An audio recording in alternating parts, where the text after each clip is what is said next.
Tips and നട്സിന്റെ പുതിയൊരു വീഡിയോയിലേക്ക് എല്ലാവർക്കും സ്വാഗതം. ഇന്ന് നമ്മൾ ഉണ്ടാക്കുന്നത് ഇലയടയാണ്. അപ്പോൾ ഇലയുടെ 2 ഫില്ലിംഗ് വെച്ചിട്ടാണ് ഉണ്ടാക്കുന്നത്. അതിന് വേണ്ടിയിട്ട് നമുക്ക് 1 കപ്പ് അരിപ്പൊടി വേണം. ഇത് പത്തിരിപ്പൊടിയാണ് എടുത്തിരിക്കുന്നത്. പിന്നെ അതേപോലെ തന്നെ നമുക്ക് വേണ്ടത് 3/4 കപ്പ് ചൂടുവെള്ളം വേണം. പിന്നെ ഇതിലേക്കുള്ള ഫില്ലിങ്ങിന് വേണ്ടിയിട്ട് ഞാനിവിടെ യൂസ് ചെയ്യുന്നത് നമ്മുടെ ജാക്ക് ഫ്രൂട്ട് ചക്കയാണ് യൂസ് ചെയ്യുന്നത്. ഇത് ഞാൻ ചക്ക നമ്മുടെ നാട്ടിലെല്ലാം വഴറ്റി വെക്കുന്നത് പോലെ തേങ്ങയും ഏലക്കയും ശർക്കരയും അതേപോലെ തന്നെ ചക്കയും കൂടി ചേർത്ത് വഴറ്റിയെടുത്ത് ഫ്രീസറിൽ വെച്ചതാണ്. നിങ്ങൾക്ക് അതല്ല ഇനി നേരിട്ടുള്ള ചക്ക യൂസ് ചെയ്യുന്നെങ്കിൽ അത് ശർക്കരയും തേങ്ങയും യൂസ് ചെയ്ത് ജസ്റ്റ് ഒന്ന് വഴറ്റിയെടുത്താൽ മതി. അതല്ലെങ്കിൽ നിങ്ങൾക്ക് ഇത് ഒഴിവാക്കാം, മറ്റ് രണ്ടാമത്തെ ഫില്ലിംഗ് ഉണ്ടാക്കാം.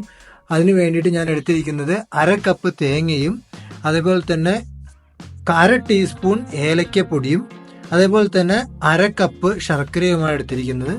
ഇപ്പം ഇതിനു വേണ്ടിയിട്ട് ആദ്യം നമുക്ക് ഈ അരിപ്പൊടി ചൂടുവെള്ളം ഒഴിച്ച് നന്നായിട്ട് കുഴച്ചെടുക്കാം. ഇപ്പം നമ്മൾ ഈ അരി കുഴയ്ക്കുന്നതിന് വേണ്ടി ഞാൻ ഈ ചൂടുവെള്ളത്തിലേക്ക് 1 നുള്ള ഉപ്പിട്ട് കൊടുക്കുന്നുണ്ട്. ഇടയുടെ ഫില്ലിങ്ങിന് വേണ്ടിയിട്ടുള്ള തേങ്ങയും ശർക്കരയും ചേർത്ത് നമുക്കൊന്ന് ഉരുക്കിയെടുക്കാം. അപ്പം അതിനു വേണ്ടി ഞാൻ ഇവിടെ നേരത്തെ എടുത്തു വെച്ചിട്ടുള്ള 1/2 കപ്പ് ശർക്കര ഇതിലേക്ക് എടുക്കുന്നുണ്ട്. അപ്പോൾ ഈ ശർക്കര ഞാൻ ജസ്റ്റ് ഈ പാത്രത്തിലേക്ക് ഇട്ട് കൊടുക്കുകയാണ്. 2 ടേബിൾ സ്പൂൺ വെള്ളം ആടി എടുക്കുന്നുണ്ട്. വെള്ളം വളരെ കുറച്ച് മതി, അതിൻ്റെ കൂട്ടത്തിലൊന്ന് ഉരുകി കിട്ടാനായിട്ട്. തീ ഹൈ ഫ്ലെയിമിൽ വെച്ചിട്ട് ഇതൊന്ന് ഉരുക്കിയെടുക്കാം നമുക്ക്. അപ്പം ഞാനിത് ജസ്റ്റ് ഉരുക്കിയെടുക്കുന്നുണ്ട്. ശർക്കര എല്ലാം അലിയുന്നത് വരെ ഞാനിത് ഉരുക്കിക്കൊണ്ടിരിക്കുകയാണ്. ഇപ്പം തീ ഞാൻ നേരെ മീഡിയം ഫ്ലെയിമിലേക്ക് മാറ്റുകയാണ്. ഇനി ഞാനിപ്പോൾ യൂസ് ചെയ്തിരിക്കുന്നത് തരിതരായിട്ടുള്ള ശർക്കരയാണ്, അതുകൊണ്ടാണ് അത് പെട്ടെന്ന് മെൽറ്റ് ആവുന്നത്. നിങ്ങളുടെ കയ്യിൽ അതല്ല, നിങ്ങൾ സാധാ ശർക്കര നിങ്ങൾക്ക് അത് ജസ്റ്റ് ഒന്ന് ചതച്ചിട്ട് യൂസ് ചെയ്യാവുന്നതാണ്. അത് മെൽറ്റ് ആവുന്നവരെ ഇളക്കി കൊടുക്കുക. ശർക്കര എല്ലാം മെൽറ്റ് ആയി കഴിഞ്ഞാൽ ഇതിലേക്ക് നമുക്ക് നേരത്തെ എടുത്ത് വെച്ചിട്ടുള്ള തേങ്ങ നമുക്ക് ആഡ് ചെയ്ത് കൊടുക്കാം. അപ്പോൾ ഇതിലേക്ക് നമ്മൾ നേരത്തെ എടുത്ത് വെച്ച 1/2 കപ്പ് ചെറിയ തേങ്ങ ചേർത്ത് കൊടുക്കുകയാണ്. ഈ തേങ്ങ ചേർത്തിട്ട് ഇതിലെ വെള്ളം എല്ലാം വലിയുന്നത് വരെ നമുക്കൊന്ന് ഇളക്കി കൊടുത്തുകൊണ്ടിരിക്കണം.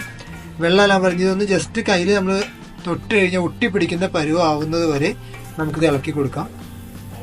ഇപ്പോൾ ഇത് വെള്ളമെല്ലാം അത്യാവശ്യം വറ്റിയിട്ടുണ്ട്. ഇനിയിപ്പോൾ ഇതിലേക്ക് നമ്മൾ നേരത്തെ എടുത്ത് വെച്ചിട്ടുള്ള 1/2 ടീസ്പൂൺ നമ്മുടെ ഏലക്ക പൊടിച്ച് ആഡ് ചെയ്ത് കൊടുക്കാം. ഇതിലേക്ക് ഞാൻ പിന്നെ 1 നുള്ള ഉപ്പ് കൂടി മധുരം ഒന്ന് ബാലൻസ് ചെയ്യാൻ വേണ്ടി ആഡ് ചെയ്ത് കൊടുക്കുന്നുണ്ട്. 1 നുള്ള ഉപ്പ്, ഒരുപാട് വേണ്ട, 1 നുള്ള ഉപ്പ് മതി.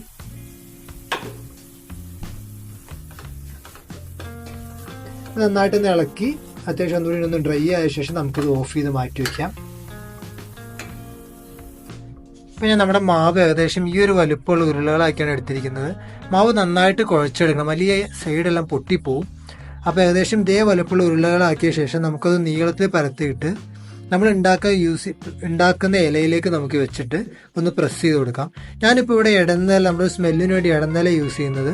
നിങ്ങൾക്ക് അതല്ല, നിങ്ങൾ കഴിഞ്ഞ് വാഴയാണെങ്കിൽ വാഴയും ഏകദേശം ഈ ഒരു വലുപ്പത്തിന് വെച്ച ശേഷം ഇതേപോലെ ഇതിൻ്റെ മേളിലേക്ക് വെച്ച് നമുക്കൊരു ചെറിയ ഒരു പത്തിരി പരത്തുന്ന കോല് വെച്ചിട്ട് നമുക്ക് ജസ്റ്റ് ആ റോളർ വെച്ചൊന്ന് പ്രസ് ചെയ്ത് കൊടുത്താൽ മതി. ഇതിലേക്ക് നമ്മൾ ഇതുപോലെ പരത്തി വെച്ചിട്ടുണ്ട്. ഇനി ഇതിലേക്ക് നമ്മുടെ ഫില്ലിങ് ആഡ് ചെയ്ത് കൊടുക്കാം. അപ്പോൾ ഞാൻ നേരത്തെ പറഞ്ഞ 2 ഫില്ലിങ് അവിടെ ഉണ്ടാക്കുക. ഒന്ന് നമ്മൾ ജാക്ക് ഫ്രൂട്ട് ചക്ക നമ്മൾ വഴറ്റി വെച്ചത് ഒരു ഫില്ലിങ്ങും, രണ്ടാമത് നമ്മൾ തേങ്ങ ഇപ്പോൾ നമ്മൾ നേരത്തെ കാണിച്ചതുപോലെ ശർക്കരയിൽ വഴറ്റിയെടുത്ത 2 ഫില്ലിംഗ് ആണ്. നമ്മൾ വഴറ്റി വെച്ചതിലേക്ക് വെക്കുകയാണ്. വെച്ചിട്ടൊന്ന് ജസ്റ്റ് ഒന്ന് പരത്തി കൊടുക്കുന്നേ ഉള്ളൂ. തിന്നായിട്ടൊന്ന് പരത്തി കൊടുക്കുന്നുണ്ട്.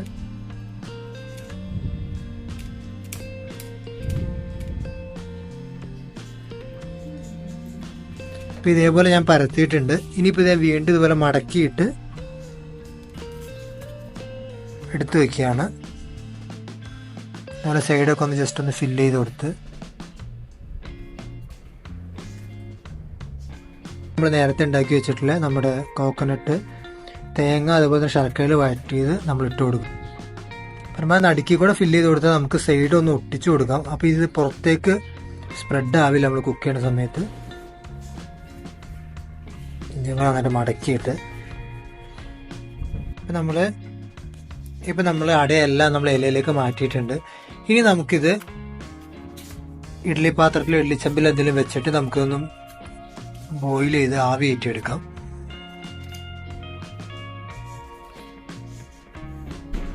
അപ്പം നമ്മുടെ ഇലയുടെ റെഡി ആയിട്ടുണ്ട്.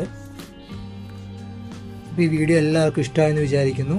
ഈ മറ്റൊരു വിഭവമായിട്ട് മറ്റൊരു വീഡിയോയിലേക്ക് വരുന്നവരേക്കും എല്ലാവർക്കും ബൈ.